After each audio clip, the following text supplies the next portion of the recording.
guys, and welcome back to my channel. Today I'm going to be reviewing, discussing, and comparing the difference between the Best of Me novel by Nicholas Sparks and the movie adaptation. Just saw the movie the other day for the first time, and I have different feelings about these than I expected to have. I initially read this book when it first came out. When did this even come out? 2011. I thought that I had read part of it and then put it down and just never came back to it for whatever reason. So last year when the movie was coming out, I was like, oh, I'm gonna reread that because I want to see the movie and I want to read the book first. So I reread it, and it kept jogging my memory, and when the ending came, I was like, I totally read this whole book last time and forgot everything about it. So that just goes to show you how much I actually enjoyed this book. The book was okay. It wasn't my favorite Nicholas Sparks book. It was a letdown in a way. I was annoyed by some of the aspects. There were certain parts of it that I felt should have been played out differently, and I was annoyed that they were done the way that they were. I wasn't happy with the way this book ended. Just to give you a brief synopsis of what this book is about a girl, her name is Amanda, and this boy, his name is Dawson. They are from opposite sides of the tracks. He is from a backwoods country. That's a very nice way of saying where he's. And she is from a very wealthy, very southern family. And they go to high school together. They meet, they fall in love, they have this epic romance as teenagers. But then as the summer of their senior year comes to an end, things happen and it forces them apart. And 20 some years later, they are brought back to their hometown because the death of one of their closest childhood friends, the person that mentored them, his final wishes state that they need to come back to their hometown. They're, come back to town, haven't seen each other in 2 decades. Things are gonna happen. Events go down. And that's really all I want to say about the plot. If you've seen the movie, then you can stick around. Although the book and the movie do differ in some ways, if you haven't read this or seen the movie, you need to go. I'm about to spoil it. And I don't want to spoil it for you because I actually really liked the movie. The movie made me cry. I never cry during movies. It was a big moment that I cried for this film. You need to come back in like 2 hours after you finish the movie and we could thoroughly discuss this. So my biggest issue with this book was the adult romance. They had a really great teenage romance. It was cute and adorable and romantic, and he was the sweetest guy in the whole world, and she was spunky and just full of life. But their adult romance really annoyed me. I understand that Amanda gets married and has a husband, but the whole weekend that they're together at the cottage, he leads you on thinking that something happened between them, or later down in the book he tells you that nothing transpired. They just cuddled.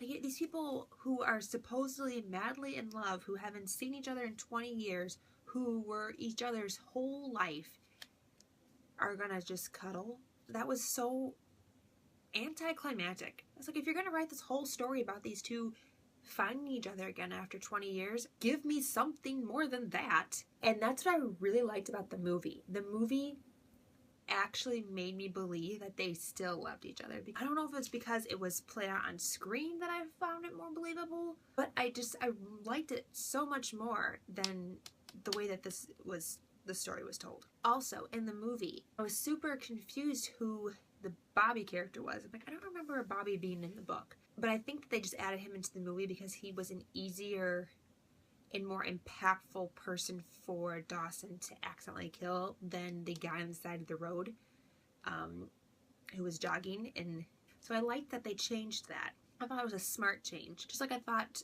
that adding all the extra romance on their weekend for Tuck's funeral made sense. Like, I liked that so much more. Also, in the book, they don't really say that the relationship with Tuck is that intimate and that deep. Like Dawson, I don't remember him ever living inside Tuck's house. Like he just lives in the garage. Or I don't even remember if he lives with him. Maybe he just works in his garage. I liked that they had him move in with Tuck and then have Tuck defend him and move him into his house, because it just solidified why Tuck would want them to come back for their funeral.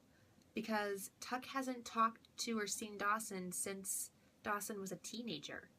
He kept up with Amanda in her life, and they remained friends throughout the years, but Dawson hasn't been back to his hometown since he was a teenager. It didn't really make sense to me why he would want him to come back to his funeral, but in the movie, when they made their bond so much more deep, and I believe that Tuck thought that he was his son and truly wanted to protect him and wanted him to have the best in life. I liked that change for the movie. I thought it was a smart change that made sense. I also, I guess they did it because they didn't want too many characters, but they cut out like half of Amanda's kids. Like she had one, and then the one died in the movie, the one that had cancer when she was a baby. But I'm pretty sure she has other kids. At least one. The thing that like really irritated me more than probably anything else about the changes was in the book, when Jared gets in the car crash and then goes to the hospital and needs to get the heart transplant. His dad is the one that's driving, and his dad is drunk. That's how he ends up in the hospital. In the movie, his friend crashed the car, or maybe he did. I thought that was really poor choice to switch, because I just thought it was a weird change, because in the book she still had feelings for Frank. She was still wanting to make their marriage work and still kind of on the fence about leaving him, and then he gets in the car accident and almost kills their son, the final straw. After that, she's done with the marriage. I thought that was important, like an important relationship moment for those two. And they took it out of the movie, and it would have been so easy to make him the cause of the car crash. Like, that would have been such an easy thing to put in the movie, and they didn't do it, and that was really annoying, because like I said, I felt that was a pivotal part of the development of Amanda as a character and their relationship. Also, they changed the entire scene where Dawson, it was equally as sad in the movie. I think it's actually sadder in the movie when Dawson dies than in the book. They changed that whole thing in the book. He's like, I don't remember what happens, but he's at the cabin and he hears them come up the driveway, so he sneaks out the back, and he's like, maybe he was on a run in the woods or something, and he sees from the tree line Abby and Ted sneak up to the house, and so he kind of stalks them from the distance. I don't remember what happens, but there's a lot of like running around the house, and there's a lot of, how does he die in the book? Because I don't think that whole train scene was in here. I'm pretty sure it was something about chasing around a house. I don't remember, but I remember watching the movie and being like, this is completely different. He does end up being the donor for Jared, which I thought was so touching and so sweet and just so perfect in all of Nicholas Sparks' fashion. Amanda was so just distraught and so just torn up by the fact that Dawson died, because she had decided she was done with Frank. He, caused this accident. She was gonna leave him, and she gets the call and finds out that Dawson was killed. And I was just like, no! She was the best version of herself when she was with him. At the end of the movie, when Amanda's reading the letter that Dawson left for her the year before, when he was staying at the cottage in Vandermeer, that was so sad. That letter was so sad. He was just, why are all the boys in Nicholas Sparks' books so touching and sentimental and just adorable and romantic? Like, boys don't do that in real life. No. But I did notice as I was watching the movie, I'm like, Nicholas Sparks really likes his rain, his letters, and killing people. Overall, I definitely liked the movie better, I think. I thought the movie the relationship translated better on the screen, because I felt more for the characters, and I was more attached to the story like watching it visually than reading about it. I don't know why, and I was really annoyed that nothing happened between them in the book, because they've been waiting 20 years to be together, and they cuddle. Like, I was annoyed by that. I thought it was so Notebook in the movie, like such a Notebook line.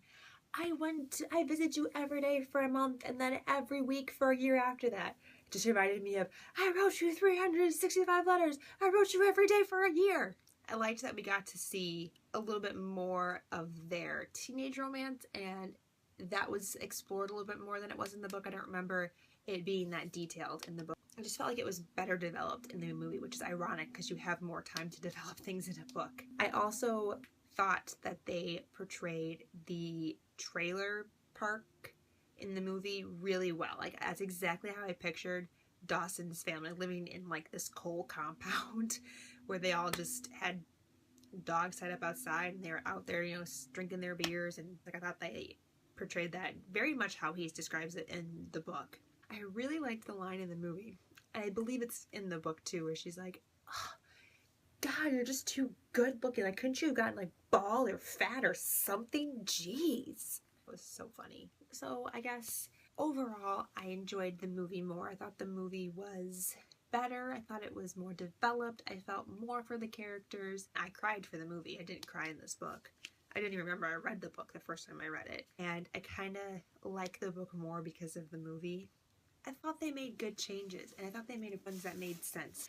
So if you've read this book and seen the movie, tell me below which one you liked better. Did you think that they made changes that were smart? Did you agree with what they changed, or do you think they should have kept it more similar to the book? Because I don't agree that a book-to-movie adaptation should be directly correlated, because some things that happen in a book just don't translate well to film. I'm okay with things being changed if they make sense. Overall, tell me down below what you liked about both of them. Did you like either of them? Did you think one was better than the other? Let me know down below. And thank you so much for watching. And until next time, I will see you guys very soon. Bye!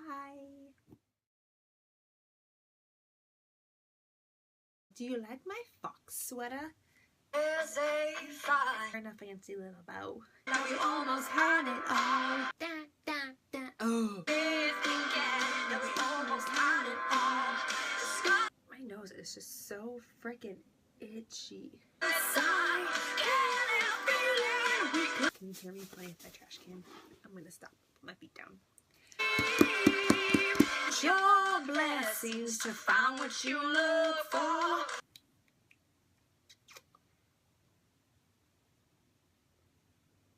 I'm gonna wish you never met me.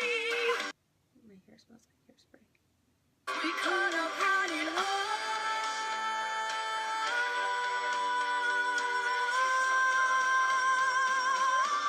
We could have had it all. I don't think that this thought is ever going to come back into my brain. I think it's just going to be missing from my brain forever.